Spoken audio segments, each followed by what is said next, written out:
Segunda sesión del día de hoy. Y le quiero dejar el espacio a Tina Rucci de Leafont. ¿Sí es contigo? Sí, para que puedas presentar el panel y al resto de los invitados. Bienvenida, Tina.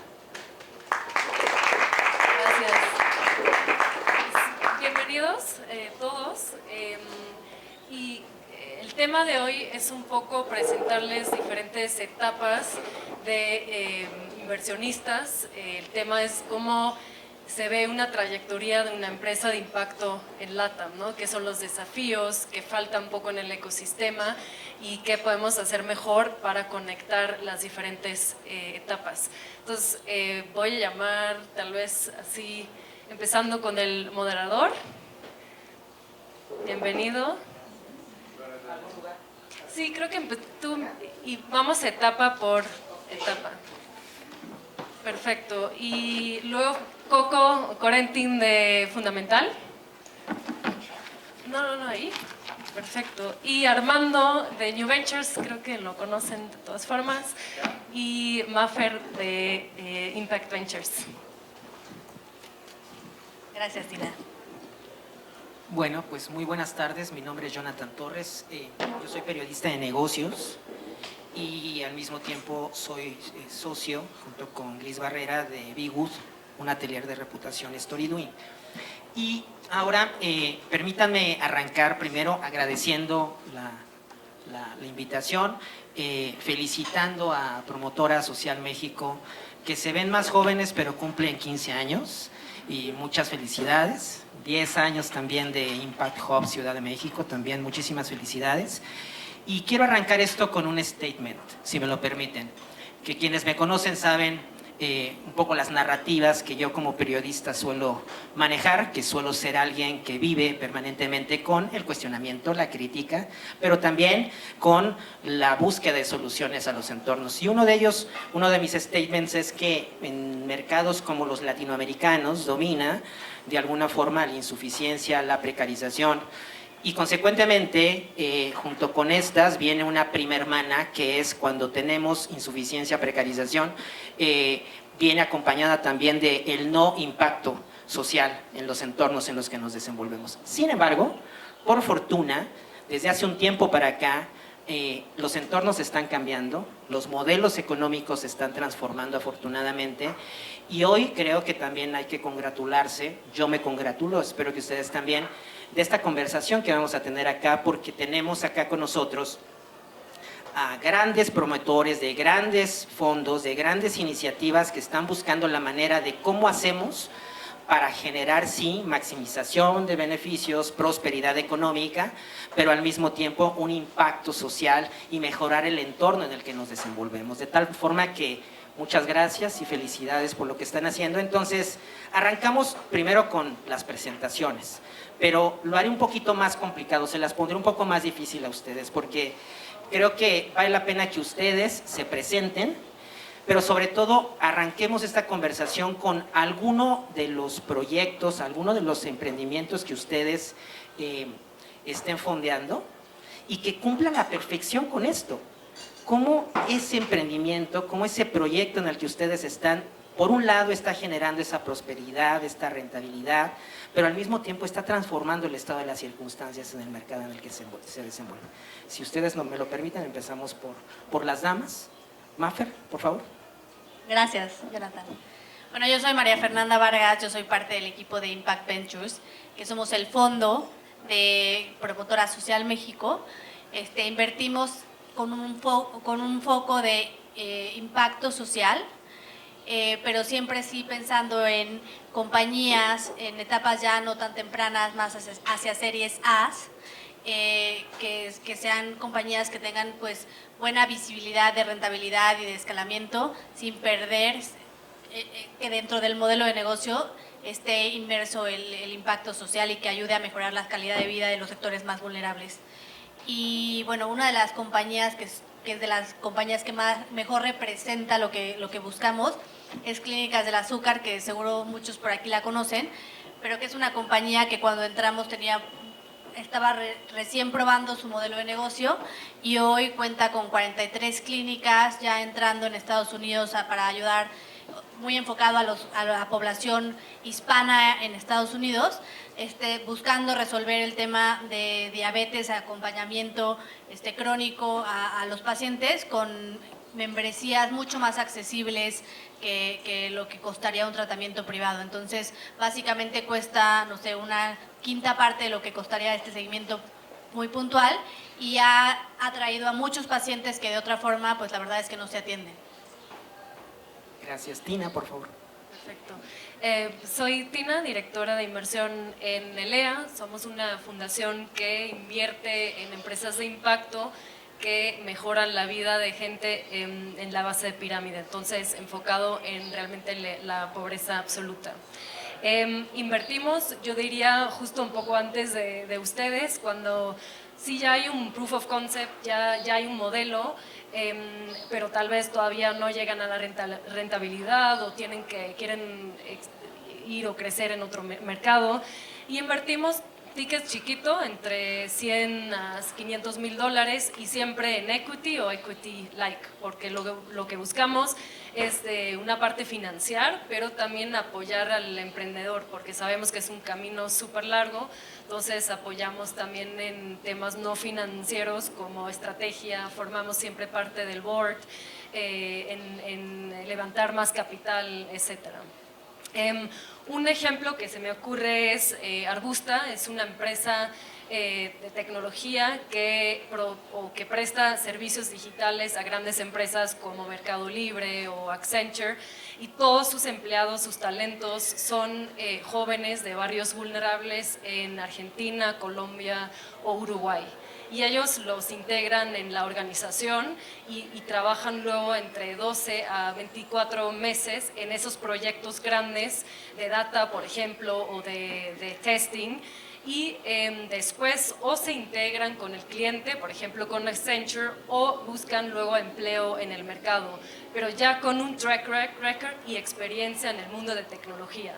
Entonces ellos están quitando esa barrera que tienen esos jóvenes para entrar en este mundo de tecnología. ¿Sí? ¿Otras? Muchas gracias. Coco. Hola, buenas tardes a todos. Yo soy Corentín, me llaman Coco también. En el papel o digamos en la publicidad había mi socio Max que iba a estar aquí, entonces lo reemplazo. Nosotros representamos Fundamental, somos un poco diferente en el esquema o digamos en el espectro de inversión de impacto en América Latina, porque empezamos desde la idea. Somos un company builder o un venture studio que busca crear empresas sociales para que la gente florezca, no solamente sobreviva en América Latina. Y concretamente creamos empresas que ofrecen productos y servicios a micronegocios de la economía tradicional, ¿no? Del productor al tendero de la esquina, pasando por la dueña del salón de belleza, al reciclador de oficio. En cada uno de nuestros modelos buscamos un producto, un servicio que les ayuda a crecer sus ventas, emplear más y lograr movilidad social, ¿no? ¿Cómo lo hacemos? Pues un company builder conecta una idea comprobada con o digamos una idea validada con un emprendedor comprobado, y ofrece a este emprendedor recursos, una metodología de venture building, financiamiento y obviamente acompañamiento en un periodo de tiempo delimitado para que después esta empresa se vuelva independiente de nosotros. Entonces una forma de ejemplificar esto es el caso de École, que es una marca de snacks conscientes que creamos hace 18 meses. Teníamos la idea de buscar una solución que brindara acceso al mercado a pequeños productores aquí en México. Entonces, productores de mango, de piña, de chocolate, Nayarit, Tabasco, etcétera, que tienen dificultad en tener acceso a este mercado, ¿no? Entonces creamos una marca de snacks que tiene entre otros mango deshidratado, etcétera, y lo vendemos a corporativos para sus empleados en sus oficinas.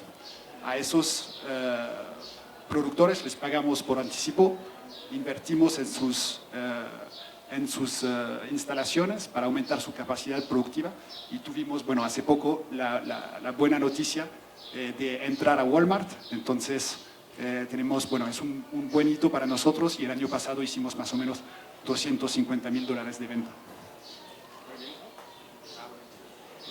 ¿Sigo? Gracias.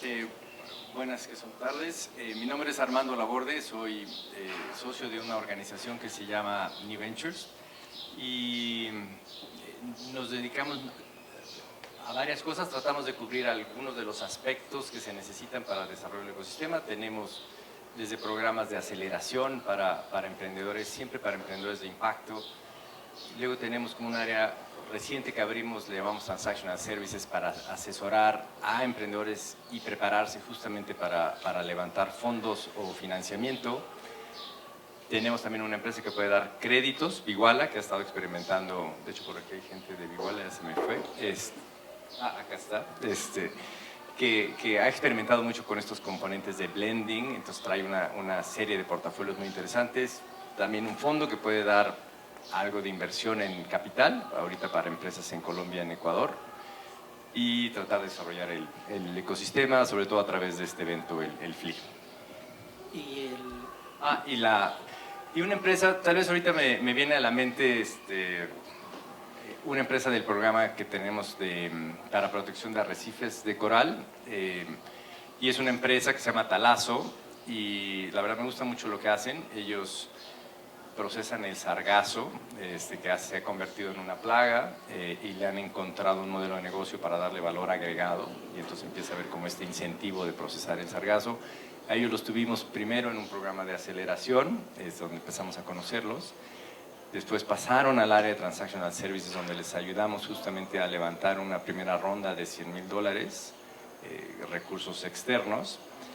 Y ahorita justamente están siendo presentados con Viguala, a ver si les podemos complementar con algo de financiamiento, y eventualmente necesitarán más capital. Entonces, y sobre todo escogí esta porque son de estos casos que ya luego en algunas de las preguntas que todavía no están con modelos tan rentables probados y necesitan otro tipo de enfoques. Entonces por eso me emociona mucho esta categoría. Muy bien, ellos no lo van a decir, yo sí se los digo, pero ellos son extraordinarios impulsores del ecosistema.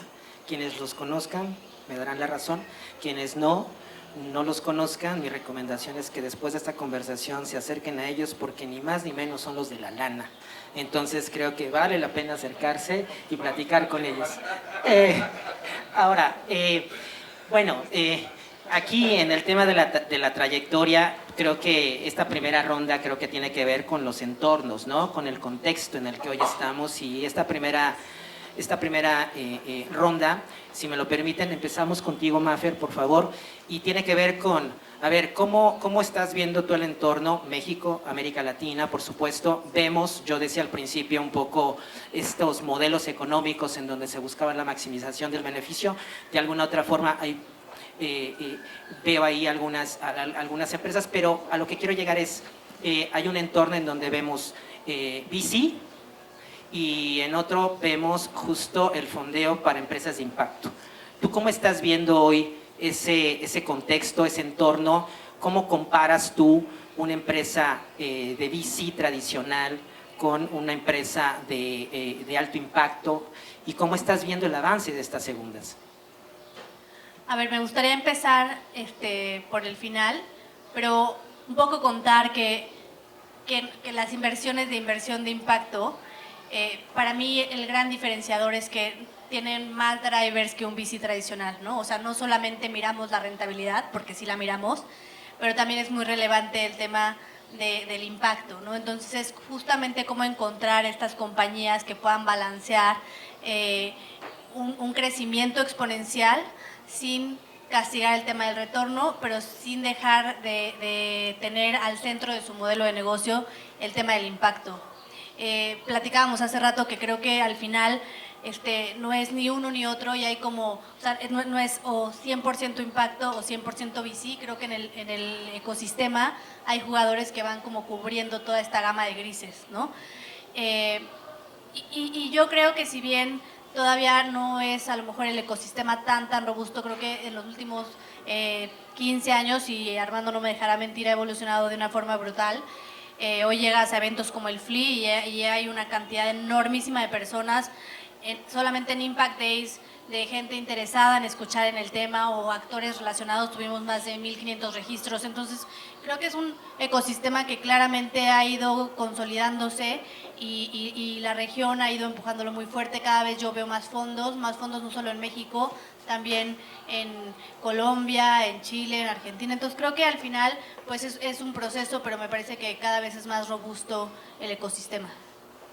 Muy bien. Tina, platícanos, creo que muchos de acá siempre nos preguntamos, bueno, ¿en qué momento es el más adecuado para solicitar un levantamiento de capital? No siempre es el momento adecuado, dependiendo la fase del emprendimiento en el que esté.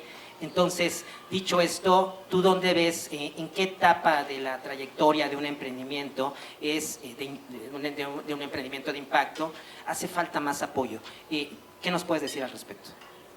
Pues yo creo que en general yo diría en todas, ¿no?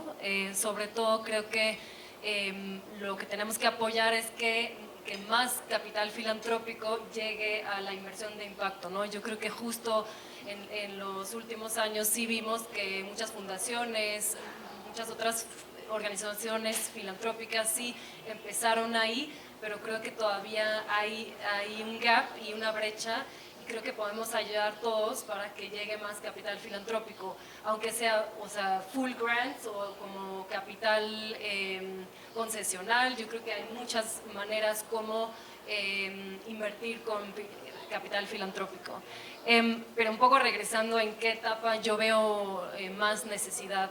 Yo creo, como si pensamos en un funnel, ¿no? Que ahí empieza arriba con miles de emprendedores que primero quieren crear una empresa, pero también, y mucho más importante, tienen una visión que es resolver un problema social, que en sí es un reto enorme. Entonces, no solo es crear una empresa que ya tiene sus desafíos, pero realmente es resolver un problema social. Y creo que ahí hay muchos emprendedores que no tienen acceso a una red o a justo los que llamamos Friends, Family and Fools, ¿no? Que es normalmente el primer capital de semilla o capital que puedes obtener. Entonces creo que podemos trabajar en darles una red, sobre todo también los emprendedores que no estaban estudiando en una Harvard o en una universidad en el extranjero, ¿no? Que muchas veces te da una red más cercana, pero sí, creo que ahí podemos hacer mucho para empujar más pipeline, o por ejemplo, organizaciones como Fundamental, ¿no? Que realmente crean la pipeline para luego nosotros poder invertir.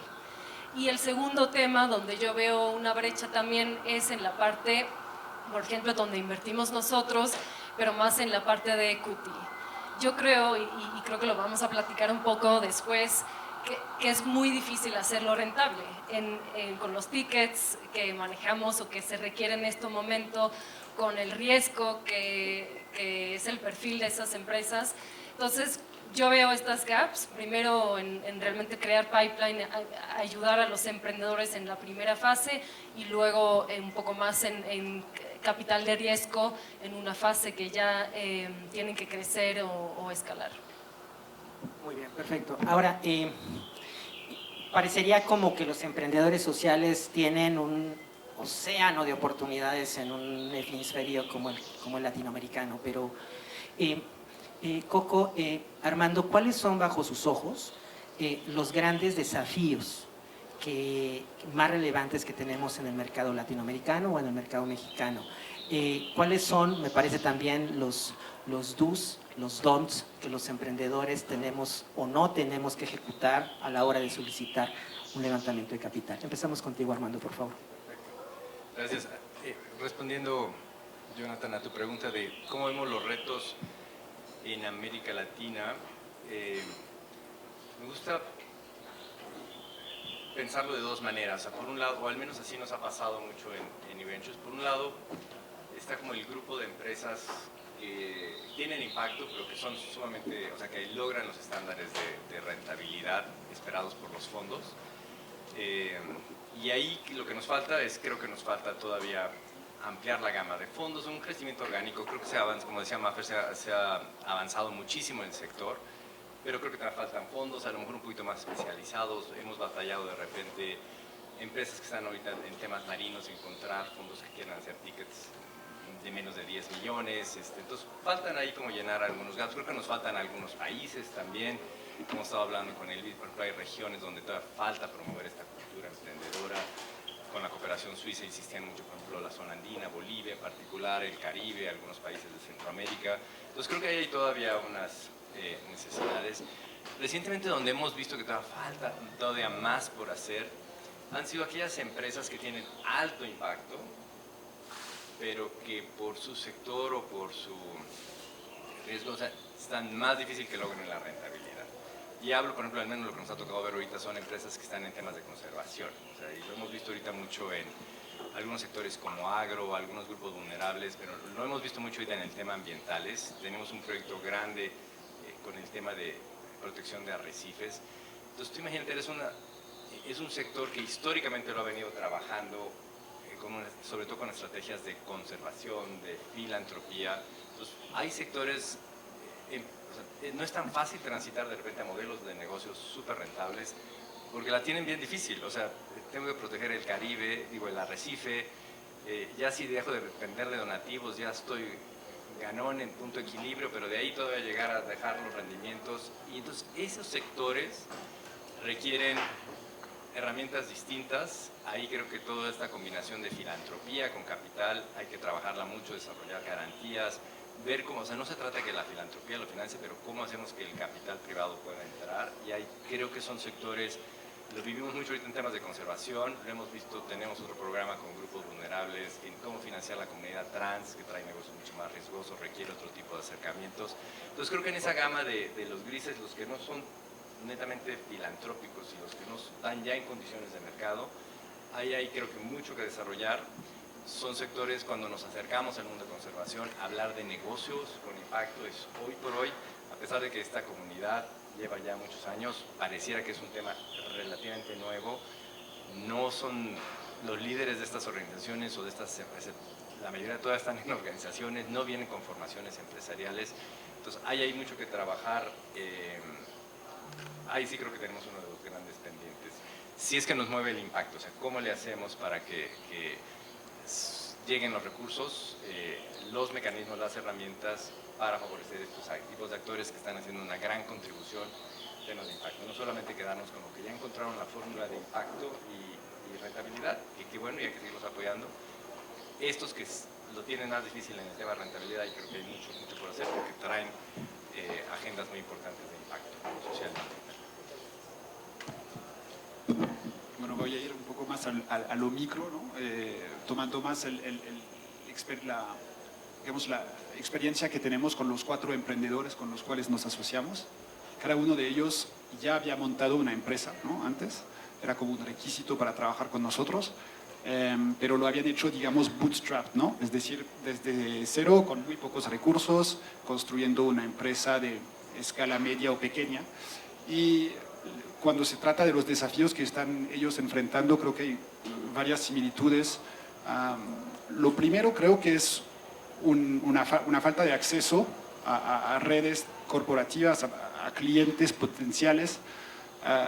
Muchas de nuestros modelos son B2B y ahí tener acceso a los clientes de corporativos es un reto, ¿no? O sea, y saber hablarles y tener el buen discurso, la buena forma de venderles es un reto importante. La segunda, yo diría, es también el tema de metodología, ¿no? Hay muchos emprendedores que empiezan y está muy bien, y hay uno que les funciona muy bien, emprenden por una idea, por intuición, y van de manera muy como operativa a montar su empresa. A veces se necesita un poco más de iteración, de ir validando hipótesis, siguiendo algunas metodologías de design thinking o de lean startup que pueden ayudar, y entonces ahí nosotros tratamos de darles este chip, ¿no? Porque eso a veces es un reto. Adicionalmente, obviamente, el tema de financiamiento, ¿no? Pero yo creo que es el tema de este panel, no voy a entrar demasiado en el detalle. Agregaría también que muchas veces uno tiene el culto o el mito del emprendedor Superman, ¿no? Que el emprendedor sabe todo y que los exitosos tienen que poder manejar, son buenos vendedores, líderes inspiradores, que son buenos en recursos humanos, en finanzas, en tecnología, etcétera, ¿no? Pues eso no es cierto. Entonces, esos hard skills, ¿no? son bastante difíciles, o sea, de reconocer que uno no puede tener todo, ¿no? Entonces, a veces necesitan unos socios desde el inicio para armarlo, pero a veces no lo tienen y en etapas muy tempranas pueden estar perdiendo tiempo en tema de recursos humanos, de entidad legal, etcétera. Entonces, son también algunos retos que nosotros vemos. Y bueno, lo último diría también es bastante, hay mucha soledad también a veces en el emprendimiento, ¿no?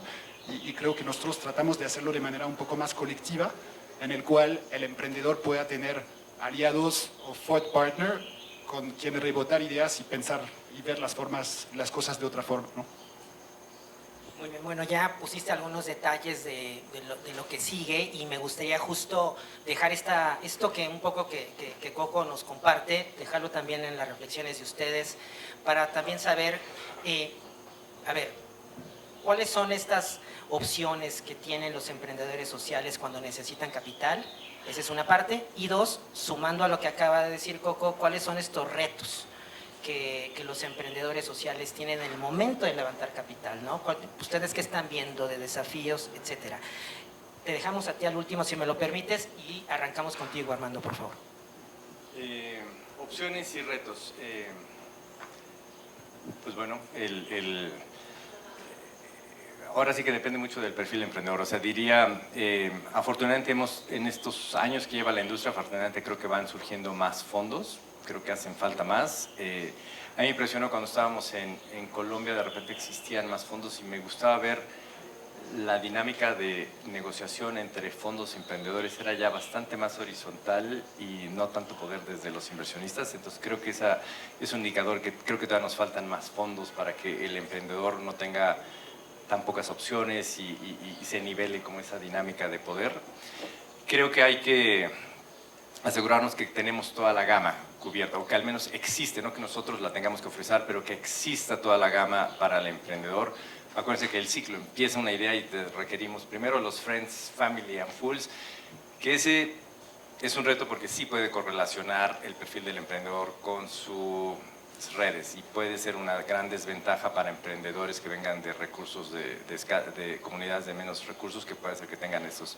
Entonces necesitamos esos inversionistas ángeles a la mano, disponibles para temas de impacto. Necesitamos las inversiones en etapas tempranas, las inversiones semilla y luego las más avanzadas. Entonces necesitamos que existan toda esta gama. Necesitamos, a nosotros nos pasó también, o sea, cuidar que la preparación del emprendedor también se da y lo tenemos, por ejemplo, pensamos que lo teníamos más o menos cubierto con los programas de aceleración, pero nos dimos cuenta que ya el recorrer el camino para levantar capital, sobre todo si no eres un emprendedor con habilidades financieras, no es nada fácil. Entonces, de ahí surgió estos servicios como lo que brinda Calla. Nosotros empezamos a hacer algo similar, este acompañamiento muy personalizado, y ha sido clave también. Entonces, fue como, nada más, lo que diría es, cada vez existen más opciones, no vamos a repasar una por una, pero en general falta muchísimo todavía. Y donde creo que más falta otra vez es aquellos que no son tan rentables, donde todavía necesitamos innovar mucho, fondos de garantía, esquemas blending. Y entonces, todavía tenemos, en resumen, ha incrementado la oferta, pero todavía hay unos gaps muy importantes al ver el espectro de toda la oferta que se necesita para apoyar a emprendedores. Tal vez algo para agregar justo un poco en la etapa que invertimos nosotros es, sí, ahí hay más opciones, un poco de grants, deuda, equity, creo que hay varias opciones, pero lo que yo diría es dos cosas. Creo que uno es un poco pensar bien qué es el monto que realmente necesito como emprendedor. Y creo que la filosofía así de cuanto más mejor, la verdad no es así, ¿no? Porque tampoco quieres dar toda la empresa en tu primera ronda o en tu segunda ronda. Es mucho más pensar qué necesito realmente para llegar a mi próximo hito. Entonces todo el tema del monto creo que me parece muy importante. El otro tema siempre es o que es un reto es, bueno, qué tipo de instrumentos. Y creo que ahí también es muy importante pensar para qué realmente quiero invertir. Si ya tengo una pipeline de clientes y ya sé muy bien qué es la dinámica de crecimiento de mi empresa, la verdad deuda hace mucho sentido, ¿no? Porque es más barato y no tengo que dar equity. Pero también hay casos en que tengo que invertir en el equipo, en un nuevo producto que realmente no sé tan bien cómo voy a crecer con eso. Y ahí claramente equity puede ser buena opción. Entonces, yo pensaría mucho en esos dos perspectivas. Uno, cuánto necesito, y el otro, qué tipo de instrumento puedo usar, y tal vez justo es la mezcla, ¿no? Hay cosas que hasta puedo financiar con grants todavía, aunque sea rentable ya, pero hay proyectos o cosas que son realmente enfocados en el impacto que creo que sí un grant puede hacer sentido. Y luego una mezcla entre deuda y equity, pero muy bien pensado para qué lo quiero invertir y qué es el resultado que quiero de eso. Bueno, adicional a todo lo que se ha comentado hoy, me parece que otro reto relevante es encontrar como a los inversionistas que realmente quieres tener en tu cap table. Dado que no existen tantísimos jugadores todavía que le entiendan también o que estén tan dispuestos a invertir en estos proyectos justo en este nicho de inversión de impacto, creo que también corren el riesgo de subir a su cap table a otros inversionistas que a lo mejor están solamente impulsados por el tema de la rentabilidad o el tema del escalamiento, y que eventualmente una vez que son tus socios te van a empujar a tomar las decisiones de negocio orientadas hacia un perfil que a lo mejor no necesariamente está alineado con lo que tú quieres de tu negocio. Entonces creo que también ahí hay que tener como muy claro lo que se busca en tu emprendimiento y que tus socios estén alineados con tu drive. No mucho que agregar, ¿no? Pero para los que yo creo que van arrancando con poco y efectivamente que no tienen esas redes que tú mencionabas, ¿no? Que efectivamente es una limitación, ¿no? El emprendimiento al final no está, o sea, es difícil que sea accesible para todos. Creo que hoy hay muchas, digamos, hay aceleradoras o incubadoras que permiten tener acceso a un poco de financiamiento al participar, ¿no? Entonces creo que ahí hay oportunidades interesantes para aplicar. Lo mismo en el caso de algunos premios que dan un poco de visibilidad a algo que es muy, a veces poco tangible o muy joven. Y finalmente hay algunos que son hasta creativos, ¿no? que lanzan una campaña de crowdsourcing, o que tengo un conocido que lanzó un Kickstarter para lanzar su empresa. Y entonces, bueno, le permitió recolectar un poco de dinero de manera un poco creativa, ¿no? Entonces, eso nada más para sumar. Perfecto. Esta tercera ronda para mí es el santo grial, que es, a ver, ok, ¿cómo miden ustedes el éxito, no? ¿Cómo miden la rentabilidad, etcétera? Y esta primera ronda, si me lo permiten, abrimos con Tina y con Mafer, y si ustedes no tienen inconveniente, en saber cómo miden el éxito en sus organizaciones, y también cuáles son esas expectativas de retorno que ustedes tienen en el momento ya en el emprendimiento mismo. Adelante. A ver, Impact Ventures, sobre todo en nuestro fondo 2, que es el que estamos haciendo, el que estamos invirtiendo ahora mismo, tiene un corte más, sí tiene un corte más alineado a, digamos, no dejamos de lado el tema de la rentabilidad y retornos esperados por el mundo del venture capital, con el corazón en el impacto, pero sí tenemos estas métricas de rentabilidad muy claras, plazos de salida, etcétera. Entonces, para nosotros las métricas van como alineadas en dos vectores que se tienen que cumplir sí o sí los dos, digamos, ¿no? Que es el tema del impacto, donde ahí definimos métricas muy particulares con el emprendedor, dependiendo del negocio. En nuestras 6 verticales tenemos 6 verticales, y en cada una de estas tenemos como muy claro cuáles deberían de ser las métricas, y muy como eso, acorde al emprendimiento. Y luego tenemos estas métricas más financieras que tienen más que ver con pues múltiplos de crecimiento, temas de rentabilidad, qué tan cercanos al break-even están, temas de flujo. Entonces, para nosotros es muy, muy importante ir midiendo las dos, y los medimos trimestre a trimestre junto con el emprendedor. Pues en realidad creo que también, o sea, medimos el potencial del negocio igual que el potencial de impacto, pero tal vez comparado a ustedes, creo que sí podemos también invertir en empresas un poco más tradicionales, ¿no? O sea, no tiene que tener ese elemento tech, porque al final lo que queremos es recuperar el capital. Haber dicho eso también significa que tienes que llegar a una escala mínima, ¿no? Por lo menos para que, aunque sea en 10 años, una salida sea posible. Yo creo que un poco, ¿qué es la diferencia entre nosotros y un VC? Yo creo que primero, nosotros no podemos cubrir los costos de transacción y el apoyo que damos durante estos años. Por eso también nosotros somos estructurados en una manera filantrópica.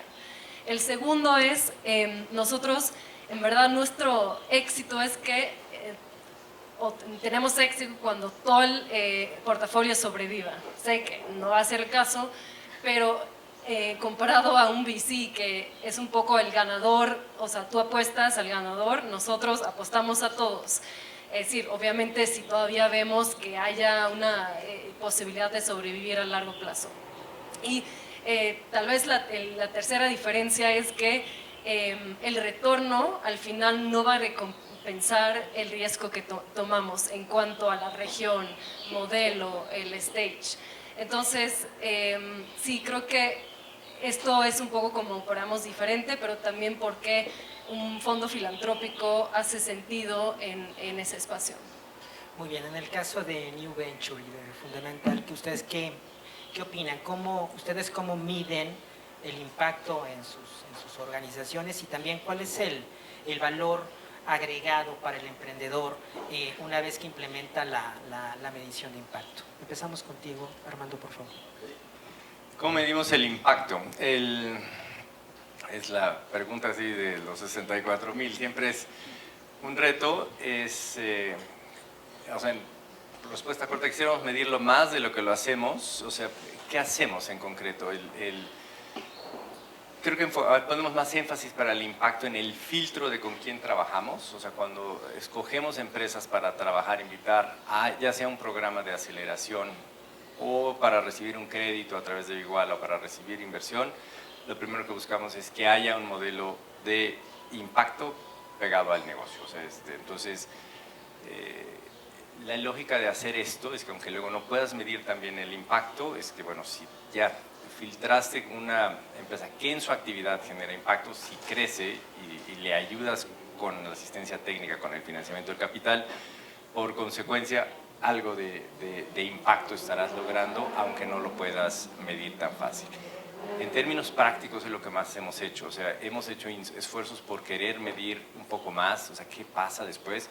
Es complicado y, o sea, les cuento rápido, por ejemplo, ¿qué nos pasó en aceleración? Queríamos medir ventas, empleos generados, nos dimos cuenta que había variaciones enormes y no eran atribuibles a lo que hacíamos, entonces ni para bien ni para mal podíamos reclamar o decir somos contribuyentes de ese impacto, y tuvimos que tomar una posición mucho más honesta y humilde y decir, a ver, al menos en programas de aceleración sí filtramos que todas las empresas sean de impacto, hacemos un diagnóstico, acordamos con el emprendedor que queremos trabajar, vemos cómo está ahorita y al final evaluamos si lo que queríamos trabajar se pudo lograr. Entonces, cuando menos te puedo decir, el impacto del programa fue positivo para una empresa de impacto, entonces esto lo hará un poco más resiliente, esperemos que tenga más probabilidades de crecer y por lo tanto de tener impacto. En el portafolio, o sea, esto es en aceleración. En Iguala también se filtran todas las empresas que estén en el perfil de impacto, se han tratado de hacer esfuerzos también de medir cuántas son lideradas por mujeres, ahí se pueden rastrear un poco mejor ventas, empleos y se están haciendo esfuerzos, ya he hecho algunos reportes de desempeño de las empresas. Y en el portafolio en donde podemos invertir, ahí son menos empresas y también se monitorea mucho también el desempeño, pero también la parte principal es la selección inicial de impacto. Y nos ha funcionado estos 20 años. Hemos conocido metodologías muy buenas para medir impacto, pero ahora sí que luego salen más caro el caldo que las albóndigas y hemos mantenido por términos prácticos más este enfoque. No, yo creo que lo que acaba de decir Armando es muy correcto, ¿no? O sea, no hay una sola respuesta y a veces es muy caro medir el impacto para un emprendedor en etapa temprana. O sea, hay agencias muy buenas, pero llegan efectivamente con cotización que un emprendedor no se puede permitir en esas etapas, ¿no? Entonces, creo que lo que hemos visto que funciona es no tener demasiados indicadores, tener 1 a 3, ¿no? Que son realmente la métrica que el emprendedor tiene que seguir y que le da un norte tanto a él como a ella como a sus equipos, ¿no? Pero hay que medirlo, porque efectivamente si no uno se puede quedar con así ideas, o sea, no sé quién dijo, pero lo que no se mide no existe, pues a veces es así, ¿no? O sea, hemos tenido, por ejemplo, una emprendedora que decía, no, tenemos un impacto transformador, y cuando fuimos a medir, pues no era tan obvio, ¿no? Entonces, al revés, un emprendedor lleva 2 años midiendo los mismos 3 indicadores cada 2 meses y estamos viendo una trayectoria muy interesante que le va a servir de 2 formas. Una, a tener argumento claro para levantar fondos, entre otros, porque al tener impacto sí te da acceso a mecanismos más pacientes, más flexibles, pero tienes que tener un argumento, un selling point fuerte, y en este caso pues sí lo tiene, mientras que la otra no lo tiene tanto porque se quedó en que sí es así, está anclado en mi modelo, pero cuando fuimos a medir no tanto, ¿no? Entonces, y eso permitirá a los equipos de esta empresa de tener como cultura o práctica de medir con esas 3 preguntas de manera regular, vemos una diferencia. Entonces sería algo que recomendaría, no hacer demasiado porque si no uno se pierde, pero 1 a 3 y medirlo de manera periódica y tener como una cierta, porque después sí te va a ayudar a levantar fondos o a encontrar clientes, etcétera. Ya estamos en la recta final de este panel y bueno, hablemos del proceso de salida, ¿no? Si me lo permiten, hay 4 preguntas en una. Una, ¿cuál es el tiempo promedio que pueden o deben ustedes quedarse en una empresa de impacto? ¿Qué escenarios u opciones de salida hay para una empresa de impacto? ¿Cómo analizan la salida de una empresa de impacto? Y por último, ¿qué opciones tienen para obtener el retorno en inversiones en empresas de impacto? Si me lo permiten, empezamos con Coco y nos vamos hacia allá. Pues yo creo que no hay muchas formas de liquidez, ¿no? O sea, cuando uno ve una salida, pues una opción es llegar a IPO y tener una empresa pública. Creo que hay muy pocos ejemplos de empresas sociales que llegaron a esto. Otra es efectivamente tener una venta, ¿no? Entonces una fusión o una compra de otra empresa. La otra puede ser de tener rentabilidad, ¿no? Entonces creo que son más o menos los 3 que aplican, ¿no? Entonces nosotros hemos tratado de construir un portafolio balanceado donde hay algunas que sí van a levantar equity y otras que no tienen el perfil y que a lo mejor van a levantar deuda para ser rentable más rápido, ¿no? Entonces eso como elementos de respuesta. Sí buscamos una salida, pero un poco de la misma forma que ELEA, el modelo nuestro es financiado con donación principalmente, con grants, justo porque queremos que seamos, impact first y que todos los esfuerzos que estamos no estén todos basados en una salida forzosa.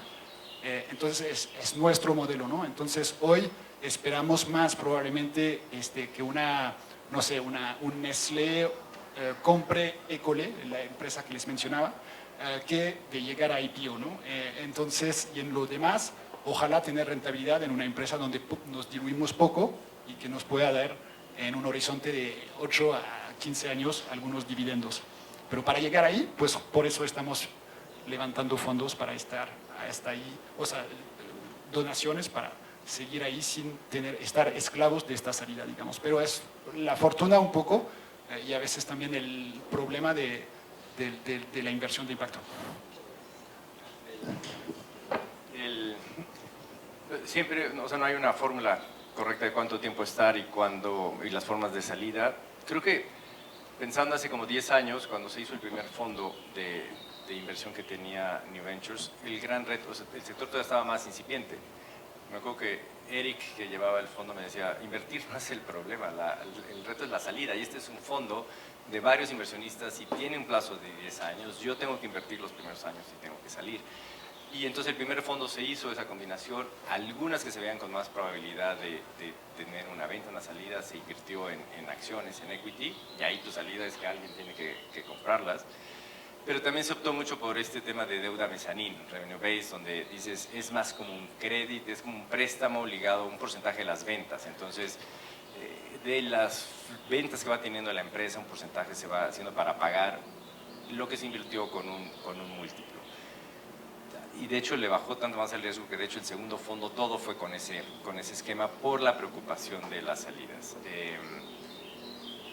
También, o sea, igual pues es préstamo, al final de cuentas son empresas, aunque sean pequeñas, pero ya tienen flujos. Entonces, eso funciona, pero para las empresas que ya tienen ventas, que están en punto de equilibrio para adelante, el tema es qué haces con las que están en etapas más tempranas. Ahí no hay otra opción más que equity. En el fondo que tenemos, que invierte en Colombia, en Ecuador, en jóvenes, pues sí, ahí la gran ventaja es que tenemos un solo inversionista muy ligado a impacto, y aunque sí tiene un plazo de 10 años, eventualmente sí tenemos que buscar empresas que tengan esa posible ruta de salida a través de una venta o una segunda ronda o tercera de emisiones. Sí ayuda mucho tener un inversionista que puede ser un poco más paciente o extender el plazo si se requiere, pero no hay de otra más que para buscar esas salidas. Pues no mucho más que agregar ahí. Yo creo que nos pasó igual cuando empezamos, pensamos de, bueno, ¿cuánto tiempo vamos a estar invertidos? Entre 5 o 7 años, pero la realidad no es así. O sea, ya apenas vemos salidas en empresas que invertimos hace 9 años o 10 años. Y sí, creo que hay diferentes opciones, sabemos y necesitamos más casos de éxitos también. Creo que hay mucho que trabajar ahí. Creo que un punto que siempre olvidamos también es que COVID realmente empujó esa timeline 2 a 3 años. Entonces creo que ahí también tenemos que estar claro que sí, si quieres salir en 5 o 7 años, sí tienes que invertir en una empresa de tecnología, ¿no? Donde hay un mercado de secondaries atractivos o VCs que quieren entrar. Pero si no, yo no lo veo muy realista de salir mucho antes de 10 años, ¿no? Pero también quiero decir, o sea, no para todos hay una opción de salida, pero sí las hay. Y las vimos y las estamos viendo en nuestro portafolio, y no van a ser salidas de 10x para nosotros, y justo ahí está el tema, pero sí las hay, y también para el emprendedor, ¿no? Sí hay esta opción, si los fondos y los inversionistas tienen esa paciencia. En general, una experiencia bastante similar a lo que se ha comentado. Diría que al final, siempre que estamos analizando entrar en una inversión, definitivamente analizamos la parte de la salida y entramos cuando creemos que hay viabilidad de una salida de un corte más tradicional, ¿no? Lo que nos ha pasado también en la práctica es que al final, pues de nuestro fondo 1 que empezó hace 15 años, de 25 empresas hoy seguimos invertidos como en 15, ¿no? Entonces al final, pues sí, no hemos logrado salir de una buena parte de ellas. Y eso, tenemos la fortuna de poder aportar este capital un poco más paciente, por la misma razón que se mencionó. O sea, al no tener nosotros LPs hacia arriba que nos estén exigiendo el regresar el dinero en un plazo específico, podemos, pues sí, trasladar ese beneficio al emprendedor y ser un poco más pacientes y poder esperar a que tengan la madurez para poder encontrar una salida. Muy bien, si me lo permiten, algo de conclusión de parte de ustedes. No sé si es el mejor consejo. A veces hay quienes están en una loca obsesión por levantar capital perdiendo la propuesta de valor. Hay otros que se mueren del intento en la primera parte porque no es fácil pedir lana. ¿Cuál es el consejo que ustedes, esa frase matadora que nos puedan compartir de decir, a ver, el mejor consejo que yo les puedo dar en esa búsqueda de levantamiento de capital, ¿cuál es? Empezamos contigo, Mafer, por favor. Para mí sería como que no olvidar tu propósito y ¿Y qué fue lo que el día 1 te motivó a buscar ese proyecto? O sea, creo que al final en toda la trayectoria del financiamiento del emprendedor de impacto, como que convives con muchos jugadores y cada quien busca algo distinto y habrá quien te empuje hacia crecer independientemente de todo y que habrá quien te empuje hacia la rentabilidad y habrá quien te empuje, ¿no? Pero al final creo que eso, serte fiel a ti mismo y al propósito que dio inicio al proyecto. Yo similar, o sea, yo creo que si quieres volverte rico y hacer mucha lana, o sea, no hagas una empresa de impacto, porque yo creo que realmente tu motivación tiene que ser resolver un problema social. Esto primero, y segundo, creo que merece mucho la pena, y tú lo mencionaste un poco, ¿no? Tener aliados desde el principio, ¿no? Realmente busca a alguien que esté alineado contigo y que tienes como partner en ese camino, porque sí, va a ser duro y largo. El financiamiento no es un fin, es un medio. A veces hay como esa cultura de, ya quiero hacer mi levantamiento rondas. Es un fin, o sea, digo, no, es un medio, no es un fin. Entonces, lo importante es, a final de cuentas, coincido, o sea, ¿para qué es tu empresa? Cuida tu propósito, enfócate en que el negocio genere el valor que necesita y después determinas qué financiamiento necesitas y analízalo. Deuda, capital, hay opciones, qué es lo que está disponible, pero es un medio para lo que te propusiste y la clave es que tengas una propuesta de valor que genere impacto social. En esta misma línea, yo creo que un consejo sería hacerlo de manera, en un momento determinado. Hemos visto un emprendedor, por ejemplo, nuestro, que siempre estaba pensando en levantar y no se enfocaba tanto en su producto, ¿no? Un poco para contestar a lo que acaba de mencionar Armando, ¿no? Entonces, unos me dieron este consejo de, si tú vas a hacer tu ronda, planéala súper bien, define muy bien, o sea, qué mecanismo vas a usar. A lo mejor en el tema de impacto puedes tener una parte de grants, una parte de deuda, una parte de equity, o nada más grant equity si estás muy temprano, por ejemplo, y ahí la planeas, vas haciendo algo de funnel, o sea, es un trabajo de venta al final, o sea, tienes que crear relaciones, tienes que escribir a muchos, vas a recibir muchos nos, y yo creo que eso es tenerlo muy bien organizado y hacerlo en un periodo de 2 meses, y durante esos 2 meses dejas a tu socio encargarse de la operación de tu empresa, pero te enfocas en realmente crear un volumen que te va a permitir, y después sí es un trabajo de venta donde tienes que crear, creo que, relaciones. Muy bien, pues muchísimas gracias por lo que hacen. Definitivamente sí creo que una empresa no se puede preciar o presumir ser exitosa en sociedades, en mercados, en entornos donde domina la precarización, definitivamente, o la insuficiencia. Y creo que lo que ustedes hacen es algo maravilloso. Muchísimas gracias, felicidades. Y les invito a que pues, nos despidamos al margen de que va a haber un espacio de networking con un fuerte aplauso, y muchísimas gracias por todo lo que hacen.